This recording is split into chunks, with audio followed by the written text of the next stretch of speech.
are live at the Roar Zone. As always, I believe the baddest human being on the planet, bar none, is a good woman. And then the next question is, what's your definition of a good woman? Mine's pretty simple.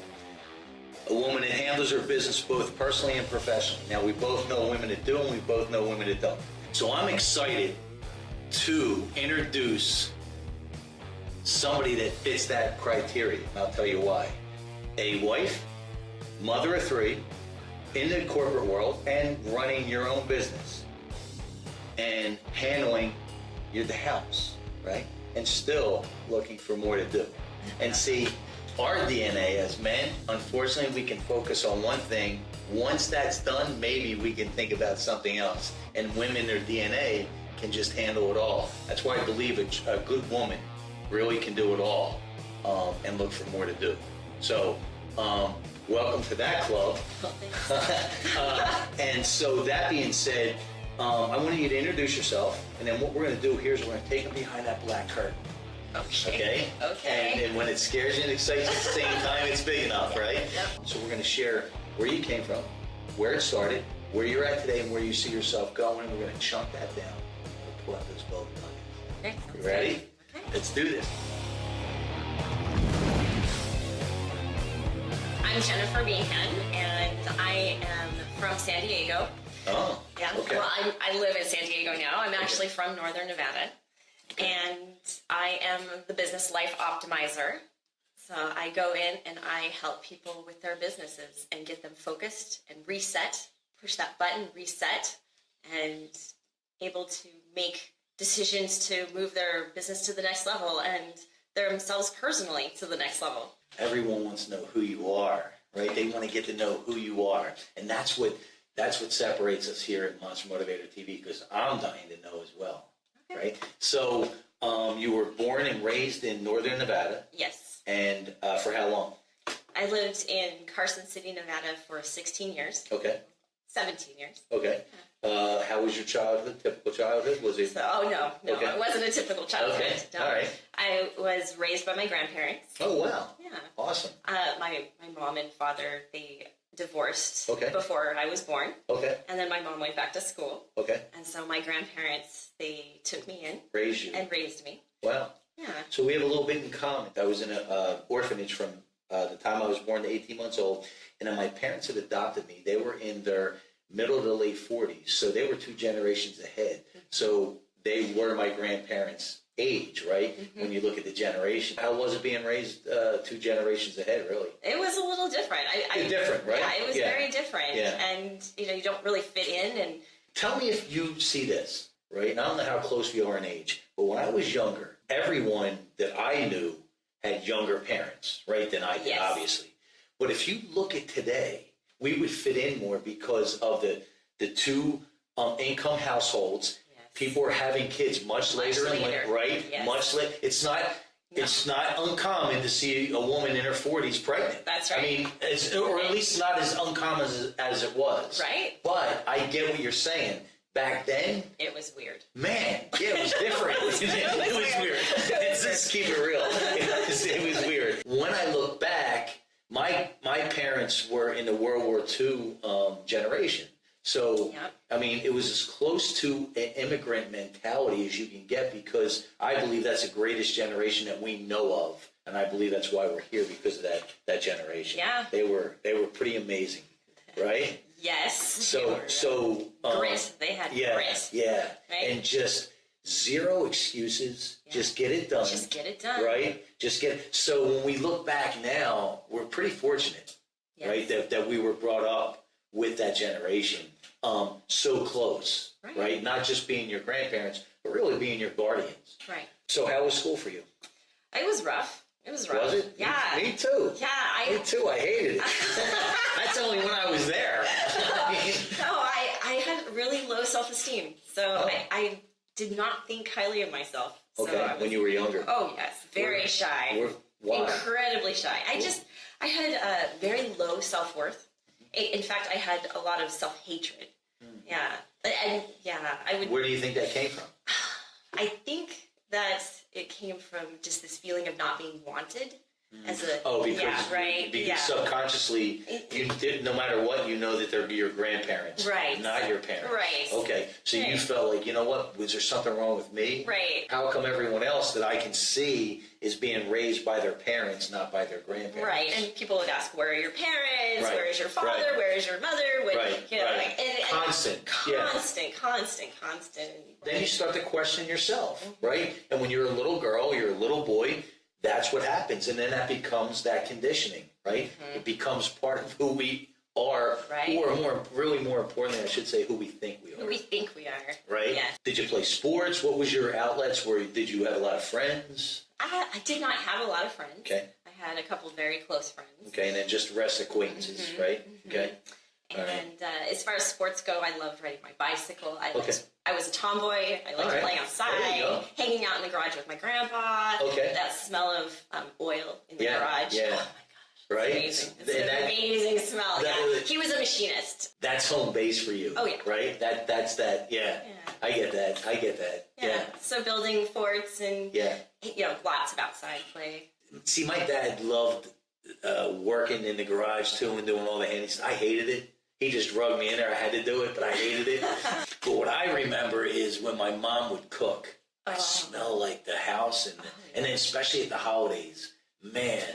We had a huge garden. Really? Huge garden. And my grandfather was a vegetarian. Oh, and so we always had fresh veggies and fruit. And it was amazing. Were you brought up as a vegetarian? Mostly. We had a little meat, my grandmother and I. But it was lots of vegetables. Wow, that's interesting. Yeah, especially at that generation. Oh, yeah. And what did he do for a living? He worked at the Guard, the National Guard. Okay. And he was a machinist, and then he went on the ranks. And when he passed, he had the 21 gun salute. Yeah. Yeah, it was a pretty powerful. That was last year. That's pretty cool. Yeah, my dad passed away Black Friday right after Thanksgiving of 2016. Okay. And then my mom passed February 9th, 2017. Oh, just right away. I'll be honest with you, right?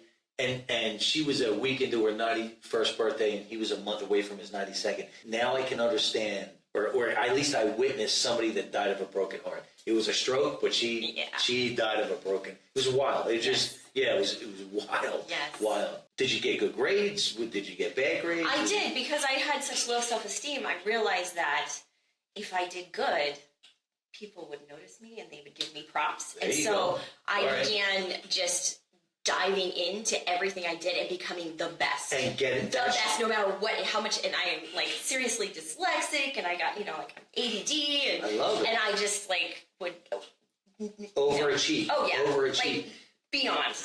But what's cool about that, and even interesting, right, is other kids would go the other way, right? Get in trouble just to get attention. I just did the other side. Yeah. Was it hard for you? Incredibly hard. Really? Incredibly hard. And that's actually one of the things that I use in my life now. So I had to create systems. I had to have systems to learn vocab. I had to have systems to read a book. I'd have to chunk it down. So I became incredibly efficient at taking a project, splitting it apart, adding color, adding, Post-its, and just so I could learn something. Did you figure this out on your own, or did you no help from the teachers as far as... Not the teachers. As far as your systems? No. My grandmother she just said, pick the hardest thing that you have and do it first, and everything else. So whatever it was, vocab, right?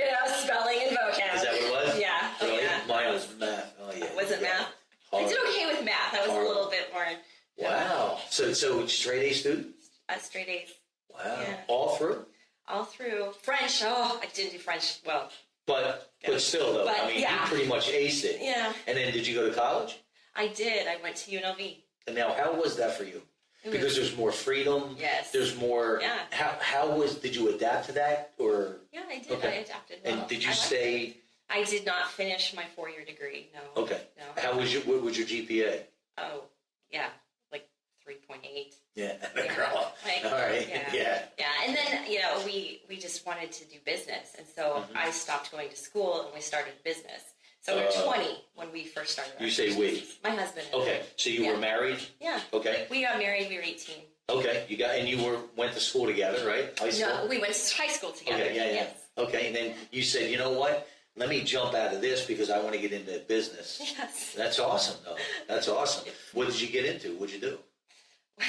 Well, the first thing I did was a network marketing company. Okay. So, like most. Right. It was telecommunications, selling long distance phone service to like one of those ported phones, right? Right. Like who knows what that is anymore? Right. So we did that for a little while, and I worked at a pawn shop while we did that. I always worked several jobs while I was building a business. Okay. Yeah. What did you like and what you didn't you like about the MLM companies, the multi-level marketing companies? Well, that one, it blew up. It basically fell apart. Okay. And so we built a business inside it. And so the company itself just kind of dissolved. Yeah, it went away. Okay. Yeah. And so that kind of broke my heart for a little bit. So. And things were going good? Yeah. Yeah. We're doing well. After that happened, did you go into another multi-level marketing company? No, not for years and years. Yeah. What was next on the list? So then I worked at a pawn shop, and my husband, I went to community college then. Okay. And I just started taking some classes on building technology. So reading blueprints, just all about construction, drafting, AutoCAD, that kind of thing. And what did you want to do with that? I was thinking about becoming a draftsman. Oh, okay. Yeah. Okay. And I love architecture and that whole idea of being an architect, but I don't know, there's almost too much sitting down to do that, right? So it wasn't quite the right fit, but it was fun, and I really enjoy it. And I still, when I see a set of blueprints, I get like, oh. Really? Yeah, I love it. I love construction. I love building. Wow. So. But you just, I hate being in my office. I hate being at my desk for any length of time. It's a torture. Yes. It's a I feel torture. like a cat chained to a desk. Yeah. That's a great way to put it. And so through all this, though, when did you have your first child? I was in my AutoCAD class, and it's all up on the board, and I was like getting nauseous watching them do all this, and I'm like, what the heck? And I was pregnant. Wow. So I was with your first. My first. I was 21. I got pregnant with my first, and so then I stopped and had the baby. Yeah. Right, and then my husband was working for an audio video company, and we ended up having our second child, and that company went out of business. Wow. And so you had two little ones. Yeah. Right. By the time we were 24. And he was out of work. Right. His paycheck bounced, and he looks at me and he says, "You want to start a business?" And I'm like, "Sure, let's do it. Sure." Wow. We had 2 houses at the time. We had one that was being rented out. Okay. And then we had another one. So you had investment property. In Vegas. Yeah. We lived up in the mountains. Okay. We were off the grid. It was crazy. It was like camping all the time. So when he said, do you want to start a business, what was your first thought? My first thought, I was kind of scared. Mm-hmm. I was scared because we had, we were leveraged. We were leveraged big time. Yep. And with little kids, and I didn't know, like, okay, well, what does this mean for me? What part am I going to play? And were you at that time already left the pawn shop? Yeah. So you were a stay-at-home mom? Yeah, I was a stay-at-home mom. Wow. Out of the gate with my first one. Wow. Yeah. So what business did you do? We did an audio video company. It's called Las Vegas Home Theater. Okay. And our business partner, is still in business. He's now moved to Mesquite, and it's Mesquite Home Theater. Okay. It's just kind of exciting because it's the same license number from when we were doing it in 2001. Okay. 2000, Is that when you started it? Yeah. Okay. Yeah. And then you brought a partner on? Well, they both were at the same company, and they lost said, their jobs at the same time. Like, you might as well start. Yeah. Right? And then what was your role in that? So I came in a few months later, and I was their office manager at first, and then they got so busy. Wow. They were calls coming in that people couldn't needed even to go handle. Right. They needed to do estimates, and they're like, "Well, we don't have anybody to do the estimate. It's you." And I'm like, "No, I can't even imagine doing sales. Like, what the heck?" I was super insecure. You want to be in the back. Yeah, I don't mind that part. But we were hungry. And we needed the jobs, and so I was like, okay, and so I stepped into that. Right, and I think terror. too, right, you go back to that DNA that you have this is still positive attention, right? Yes. And whatever you do, you're going to do it to the best of your ability. So now you have 2 little infants, right? Yes. You're an office manager, and now they're like, this isn't even enough. Now we got to throw you out into the field and do estimates. Right. I mean, that's now. And so I know the answer to this, but let me ask you. When you started doing estimates, once you got the hang of it, you were just killing it, right? Yeah. Right? Yeah. Now, but see, that's what I'm talking about. Why a good woman is the baddest human being on the planet. Every one of my businesses, right? My first business, Robin was my office manager. She ran the show. I showed up. She told me what to do. I give her a check on Friday. Go, Robin, what are you and your husband going to do this weekend? She was real quiet. She goes, I don't know. Maybe go to the movies and dinner. I go, don't do anything crazy. I need you Monday. Right? No rock climbing, no bungee jumping. I told her I'm going to put you in a Pope-mobile. So nothing happens. Nice. Because she did everything, right? She did everything. My ex-wife did my books, right? I was the one that brought the work in, but I need those people in the back end handling everything, right? This business here, Caitlin, she handles it all in the back, and every time there's a question, I just text her, I email her, and she's got the answer. She handles it, right? Yeah. So that's what I'm saying, and she just had a baby weeks ago. She's a beast. But that's what I'm saying, a good woman can handle it all. And any business owner out there that's a guy, if you don't find a good woman to either partner with or bring on your company, you're crazy. You're absolutely crazy. So now, let's go a little bit further. So now the business is booming, right? Mid-2000s? No, this is like 2002. Okay. So in that process of building the business, we started with no cash, nothing, right? We bootstraps. Right. We sold our rental house. Yeah. We lost our other house. My car was repossessed. We went cash based. Even though you were busy? No, this was before we got busy, right? It took some time to build that up. And so in that process, it was like 18 months. Because you pushed all your chips in. We did. We went all in. Right. We went all in. Let me ask you this. So in that window of when you're getting your car repossessed, you lose your house, you have 2 infants, did you guys stay united though? Did you, or no, listen, this is the real world, right? Hard. No, because you start to say, wait a minute, what are we doing here? Mm-hmm. Did we make a mistake, right? But what got you through that? Alcohol. Girl, hey baby, this is real raw live. This is real raw live. No, I tell you, it was really hard because now, you have babies in the morning, you have babies when you come home, you're trying to kill it in the daytime, and it's so stressful. And no, we were business partners, and we were parents, but no. I had an affair. Yeah. A couple. Right. I'm just going to be honest. No, but that's it. That's the real. And guess what? That's what people are starving for, right? Because it's real. You're real. You are in the majority, not the minority. And same with me. When I tell my backstory, right? Left back in the 2nd grade, diagnosed with ADD, said I had a learning disorder, never graduated high school. At 19, I'm sitting in a jail cell looking at 8 to 10 if things don't go my way. That's just the first 19 years. Right. So it's been a rough paper route, right? But I believe the struggle equals strength. First of all, number one, kudos that you have the courage to step up and keep it real. So thank you for that. How did you wind up keeping it together though? Well, I ended up pregnant with my 3rd child. Okay. And that was enough. That was enough. I have to say she was my angel. She saved my life. Yeah, because I was hooked on ephedrine. Okay. I was like total ephedrine, Red Bulls. I slam them, go to the gym. Yeah. And then at night I'm down in the vodka. Yeah. Yeah. Just that vicious circle. Oh yeah. So you get pregnant with your daughter. Yeah. I stopped. You stop everything. Yeah. And then in that pause, there was enough to go.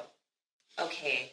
Right. Got you. It made you step back and say, wait. Something a little different. Right. So we moved from Vegas. Okay. We ended up moving back to where we came from in Northern Nevada in Carson City. Okay. And now this was mid-2000s? Or is this still? 2003. 2003. 2002, had her 2003. Okay, so now how is the business going? So the business is great. We left that with our partner. Oh. So we just left it. Did you get bought out? Yeah. Yes. Okay. Yes. So now you're you're relocated. Yeah. Now what's going? So you have 3 kids, Right. right? And now, how old are the other 2 at this time? So they were all under 5 at one time, right? So it was like 4.5, 2, and then newborn. Ah, man, you're a beast. Yeah. You are monster mode. So what do you guys do now? I mean, My husband went and got a job at an audio video company in Reno and working with a friend there. And then I got a job doing bookkeeping. Did you feel you just felt like, look, we need a new start. We need to regroup, right? Because you were there's a time, right, when you get used to having your own business. Oh, yeah. Then you go back to work for somebody. It's Well, how was it for him? Was it really hard? He's a pretty easygoing guy, but it was hard. Yeah. It was really hard. But he did it. Well, he did what he had to do, right? He has a family. And so your daughter really saved you. Yeah. Right? That's awesome. That's all. How old is she now? She's 14. Awesome. Wow. 14. Wow. Teenager. Oh, yeah. Yeah? Yeah. How's things going?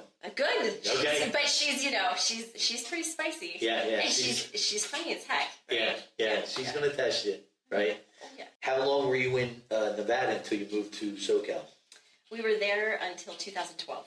Okay. So we stayed 10 years. It was 10 years. What did you guys do as far as business? So while we were there, within the first year, we created our audio video company up there. Oh, It was called Audio Video Solutions. Cool. Yeah. Cool. Yeah, so we started on our way. And then we merged that with another company, an electrical company. And then that partnership did not go well. That did not go well. And it was out of fear. We had not gotten our contractor's license. And so we merged with them because I was really nervous. We were getting big. This is now like 2005, and things are just going, and money is like flying. And really? And yeah, it was a really good time. Good times, right? And the economy was good. And the economy was good. Yeah. So we merged. We merged with this electrical company, and we did business differently. It didn't work out, and they fired us. And they took all our assets because we had merged completely, and we walked away with nothing. How were they able to do that? The paperwork disappeared, and we were naive. And I'm gonna, we were naive. I put a lot of trust, and it's a life boot camp. Yeah. And that's it, So now what's 2005? So this was 2006. Okay. We walked away. I put my heart and soul into it, and I put my kids on the back burner. We had a nanny, we had an awesome house, we had awesome cars, but I was my job, right? Yep. And I am here for something much bigger. Right. Now, what about your husband? Was he completely in it? Yeah, he was completely in it. Yeah, you guys were just, man, so it just fell apart, huh? Yeah, and it was like I lost myself because, you give up soccer games and... Yeah. Either way, right, isn't wrong if it works for you. Right. Right, and that's what people have to understand. It's as long as it works for you, then it's right for you. That's right. I get that because people ask me and my ex-wife, we were together and married 17 years, we never had kids. We just kind of missed the boat on it. And people ask me, do you regret not having kids? And I say, I don't regret it because I don't have them, so I don't regret, right? But what I can tell you is there's a reason why I didn't, and I know that now because of where I'm at and where things are going, right? Yeah. But I also say, if I did have kids, they would be everything to me. And so I don't regret it. And but at the same time, if I had them, I'd do whatever I had to, Right. So I get it. Again, life kind of gives us a checkpoint, right? Yeah, right. You say, okay, I'm probably feeling guilty, right? Let me get back into the home life. You would think, but no. Okay. I didn't get it. Okay. I didn't get that swift kick to the head. Oh, you didn't? Oh, no. Okay. No. I just put on my fighting gloves and went back after it. Within a year, within 8 months, we had our own contractor's license. Wow. And... I see. I love that. Right? I do. I love but, I wasn't learning I wasn't learning something in this process. Okay. So we got our own contractor's license, and... So you still felt that, like, looking back, you thought that was out of alignment for you? Yeah. Really? Yeah. Okay. Yeah, because then I got the seriously head-on collision with the brick wall. Yeah, so we created another company, High Tide Solutions in Northern Nevada, and the other company that we had merged with, they went out of business. And Wow. which is what I could see. I could see the writing on the wall, the way that things were going. Really? Right, because now the downturn happened. They had all these open jobs. The product wasn't purchased for the jobs. They had these huge credit lines that were all maxed out. And I'm like, wait a minute, this is, you They're know, just yeah. completely Which was part of our like rub, because I get kind of noisy. when I see something coming, I'm like, Right. So they went out of business. Okay. And all my customers, they were without product and without it complete installation. They had wires hanging out of their walls. They spent hundreds of thousands of dollars in electronics for their homes. So when you opened up in a downtime. Yeah, right? we did. So how did you get going? Well, in that process of getting our license, before we had our license, we went in and my husband worked another job. We both worked another job, different company. Yeah. They hired us right away. On the nights and weekends, we did it for free. We finished all those homes for Really? free. We set them up with our dealers. They could get their product at cost, and then we went in for free. So when we did open up, we had an enormous support from all these people who, you know, and we didn't plan it like that. Like the company we were working for was going to go out of business. We could see that coming. We just kind of kept trucking along, and then, you know, we knew we needed to finish the jobs. How did you get your distributors to agree to I had relationships. Okay. Everything's Well, relationships, right? Awesome. Like we had Yes. great relationships with everyone. We always treated people decent, and that was it. You know, my customers are more important to me than the money. We're around 2008 now? Yeah, this was 2007. 2007? 2007, Okay. we got our license, Okay. and so we have our license. We have jobs out of the gate. We have a $40,000 check in our hand. First check I deposited into our bank account with our contractor's license number, and it was going well. And then 3 months later, I was sexually assaulted at a karaoke bar, and it that was my big wake up. Wow. Yeah, like big. Wow. Like it took me down, because now my self-worth was in what I do, right? Right. And and I am strong enough to go, well, we get that Sure. new license and get going just again, do it. right? Just figure right? it And out. we now have a booming company. Yeah. And then it was like, You've been kicked. oh yeah, but no, this took everything out of me. Okay. And I spent a few months in my closet. I couldn't even come out. I was terrified. I couldn't look people in the eye. I was so scared if people would look at me. I felt so shameful and so disgusted and disgusting. And my kids came in Mother's Day 2007 into my closet. Yeah. And we celebrated Mother's Day in my closet. Wow. And that's, That was. they were like willing to do Yeah. whatever. Yeah, that was you felt that unconditional love, right? That was a huge wake-up call for you. Yeah. So now what? Man, we got us on the edge of our seat.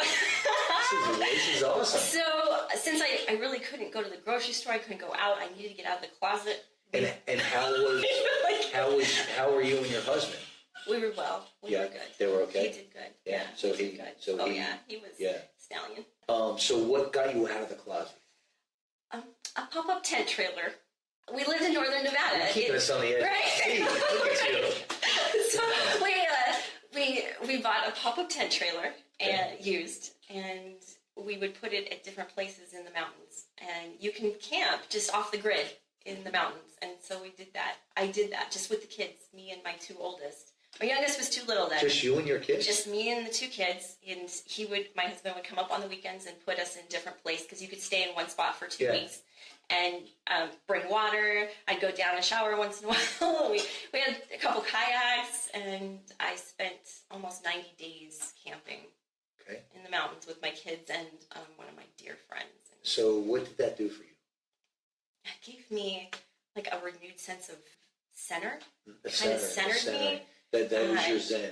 It was, and then, most of the time we were out of cell service, so nobody could contact. I was like, I had a chance to really get to know me And you felt, and my kids. And I think too, probably the most important part is you felt safe.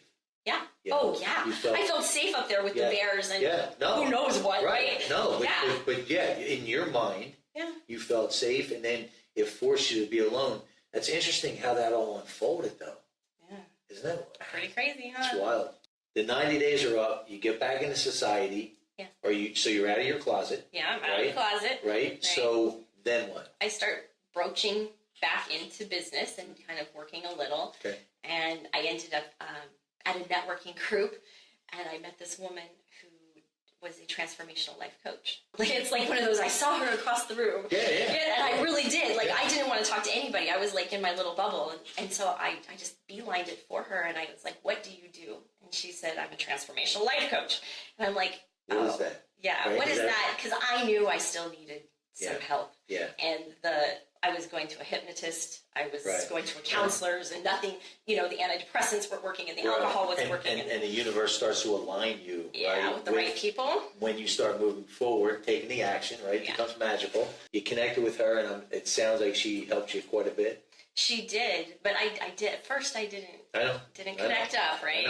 So I had this to like is hit. airy fairy unicorn, right? Rainbow This is a nonsense. little right. Yeah. So I actually ended up becoming incredibly suicidal between the time I met her and the time I actually went and saw her. Right. Okay. And so she had sent me a card. It was sitting on my desk. I was planning my exit. I had a life insurance policy. I believe the life insurance policy was more valuable than me. Right. This is now where you're going to meet this is it. Yeah. I was done. All these demons, right? We're good. Yeah. I'm out. What did she do for you?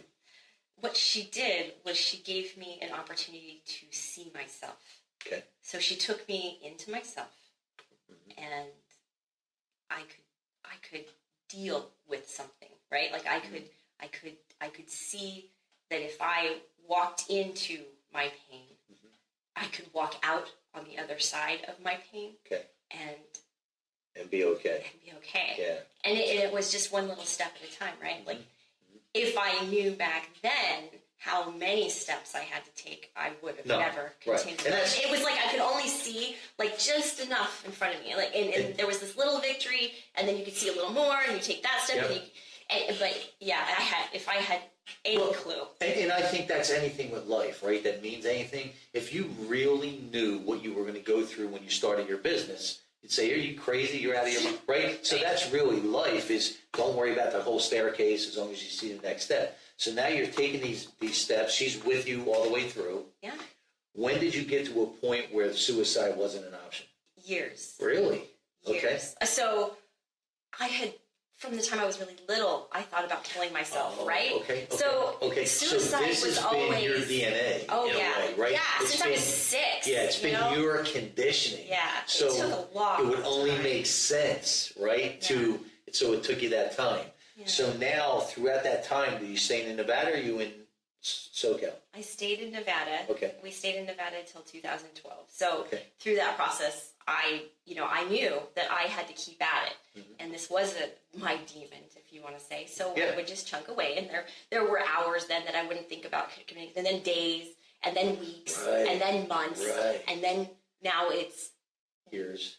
Right. Years. Years. I get you. But that's the real. Now, in all this, you're still a mom.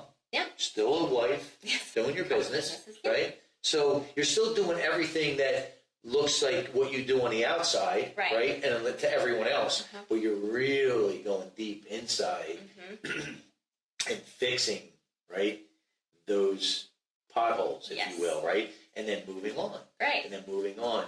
But let's talk about what you're doing now today in business, because now people are like, look what you've accomplished, look what you've got through, right? Now you have people's attention. So share with what you're doing now.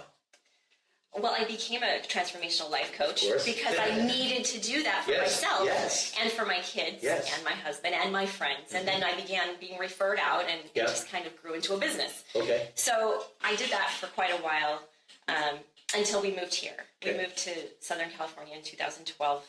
And I decided that I was just going to spend my energy and time on my family. Okay. And then I was going to be mom.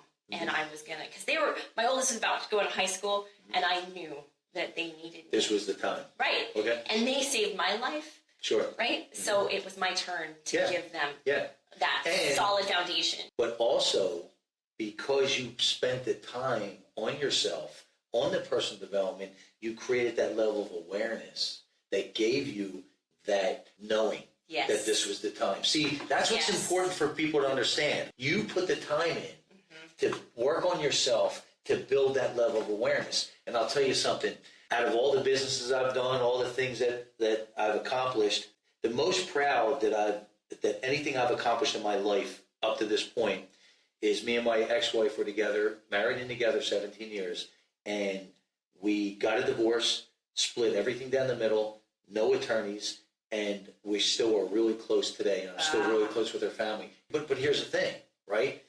I got introduced to personal development because we were going through marriage counseling. I said the same thing. I said, this lady's, I go, Michelle, are you crazy? She flew in a magic carpet. I wasn't that person. Right. Then it just brought me in, and I got so intrigued, and it's been in my life ever since. And when it hasn't, for short periods of time, my results showed. Right. But that's what I want people to understand. You became that person, that level of awareness to now listen, right, to that. Now you're putting your energy in with your family. Mm-hmm. You know that they need you, right? You need them. Yeah. It's a win-win. Now what? I stayed home. I wrote a book. I'm going to have the book will be published this next year. Girl, right? love it. So in that process, because they're at school, what do I do? I'm used to going a million miles an hour. And, you're not going to just sit still. Just write a book. And create a couple, seminars and things. And then my grandparents. I was about ready to publish, and then my grandparents got sick. Mm-hmm. They call it the business of death. I got an apartment up in northern Nevada.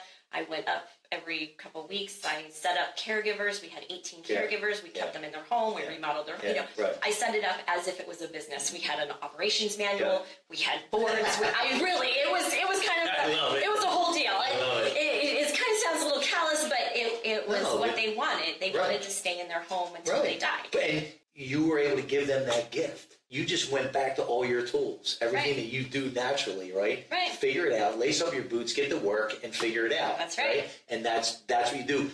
They pass. They do. Then what? And then I was lost. I didn't know what to do. My kids are now grown. My daughter's graduating. They've got licenses and they got a life. Right. And my son, my son looks at me and he goes, "Mom, you're bored. You've gone through every Netflix murder mystery you can possibly go through. You've read all these books." I was bored. He's like, "Get a job." I'm like, okay. You're right. It was time. It was time to come out. Yes. And so I ended up working with one of my dear friends. She has an interior design business. I worked with her for 9 months. She just was transitioning from corporate into... Did you like that? Oh, yeah. You like the interior design? Well, I see a need for interior design. Mm-hmm. I liked the business. I like business. So I love and I love the personal growth. Right. So she's going through a master transition. Yes. I get it. I realized that I didn't want to just go into sales.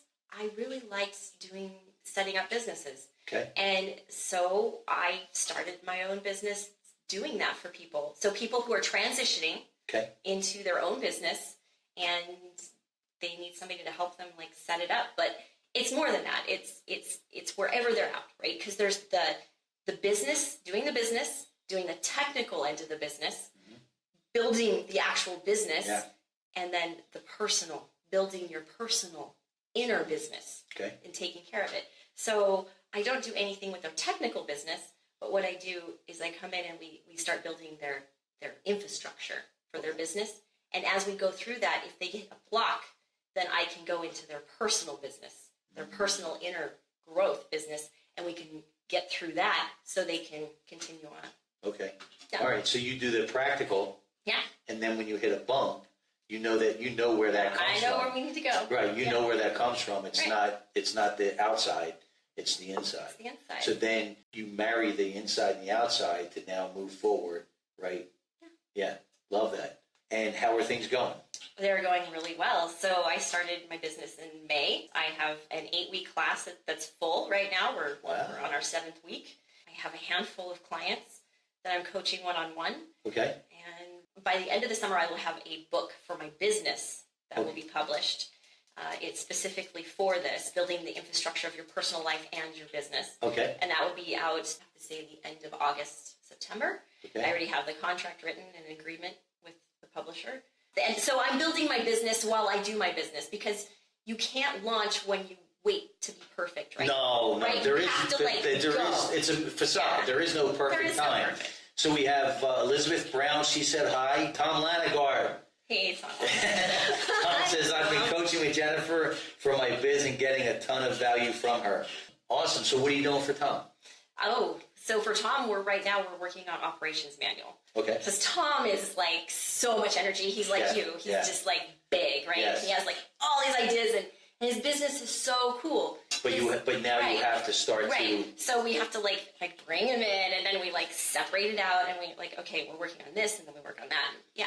Okay. I get him focused. Okay. Focused. And like you said, systems. I have to have that, right? Because I'm that front guy. I have to have the people that keep things in line on the back end. Right. And that's just the real. Right. And some people think that systems are very restrictive, but really systems are freeing. Systems are so freeing. They let you be who you need to be. Yes. Right? You know, it's so interesting because I brought on a new financial guy, right? Mm-hmm. And I got it through a website that Tony Robbins recommended. And the guy's a fiduciary, so he has an interest in me first, then him, right? And we want to start to set up that infrastructure that I'm looking for, that you can eventually just live through your dividends. That's our goal. So I get that. Now, for me, right, I'm not going to be able to do that on my own. That's not who I am. So I have to surround myself with those people. Right people. And that's exactly why personal trainers are in business, because people need that. A lot of people need to accountability and structure, right? Here's your workout for your goal. Here's your meal plans for your goal, right? It's that structure. Yeah. And for me, I need that on different aspects of my life. You know, one of my mentors told me a long time ago, just let me be free to be me. Yes. And that was Bob Proctor. He's so wise. He's so wise. Awesome. He's so goddamn wise. Yeah. It's unbelievable. I spent a week with him in 2007 down in Florida. By far, I've had mentors in my life, but by far, he's why I know what I know about the mind and the subconscious and how it all works. It's him. It's him. He's a beast. Is there anything that you want to talk about or mention that I didn't talk about? Well, I am with Tom. With Eternal Roots, he's producing a series for me, and it's a free series. It's weekly, so people can sign up for it. You sign up. You get a little. It's called Break for Action. It gives you a pause in your day so that you can then get centered, realigned, and take some freaking serious action. So you're implementing that with Tom? Mm-hmm. Okay. Yes, it will be launching the end of July. And it's a program? It's a weekly video that you'll have emailed to you. Oh, okay. Yeah, and so he's filming it and editing and putting it together, producing it for me. I see. And then it will just come into your email. So you can go on my website and sign up for it. It's free. Okay. It's a gift so that people... Because that's really, if we could get everybody centered and aligned, especially in business, if you could come from a heart space and make your decisions from there. And just live your life that way, right? Stop. And that's, that's our Achilles heel as entrepreneurs. Want to go, go, go, go, go. Right. Want everything yesterday. That's our DNA. So to get centered, I always say, if you got to find out what your non-negotiables are. If you don't have non-negotiables, you're just a buoy in the ocean. That's right. And you're just moving the way the current wants to take you. But if you have your non-negotiables, now you have a direction. Like my non-negotiable is I get up in the morning, I get my pre-workout meal in, and I go to the gym no matter what. Yes. When I'm traveling, I don't care. That's my zen. And that's a non-negotiable for me. Yes. That's going to happen no matter what. Yes. And I even set up a gym in my garage in case I have early meetings or I have to be somewhere that I can't go to the gym and come back. I'm going to get my training in there.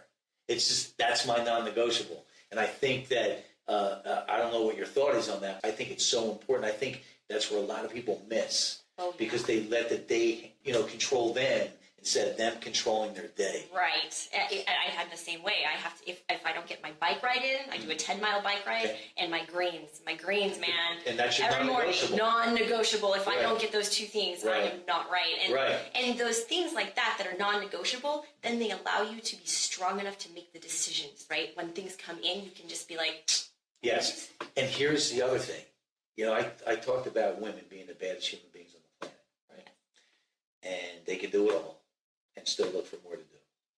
Yeah. But I know what you're going to say. Here's their weakness. Yes. Right? Yeah. Nature says that the alpha of the pack has to eat first, so the rest of the pack can survive for tomorrow.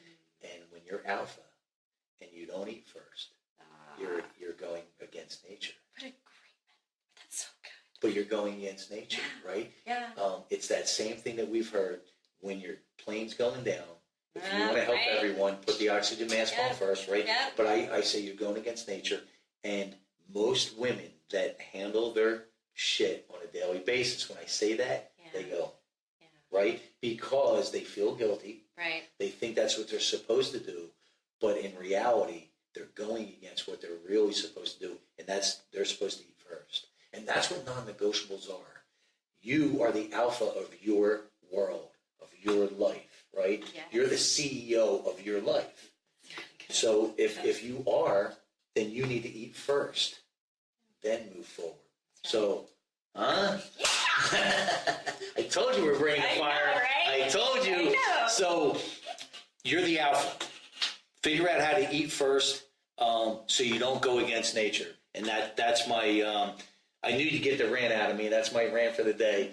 In case you didn't know, which I think you do know, we end the show the same way. Yes. Every time. And so I'm a big believer, right, that we can only be in one state of mind at a time.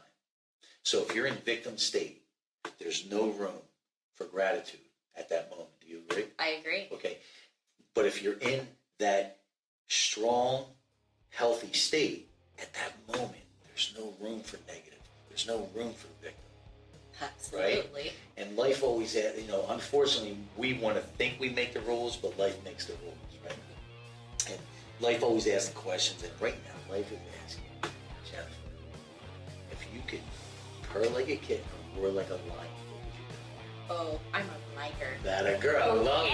So we're going to take this out Monster Motivator style. Okay. We're going to do it on 3. Ready? 1, 2, 3. That a girl. She killed it.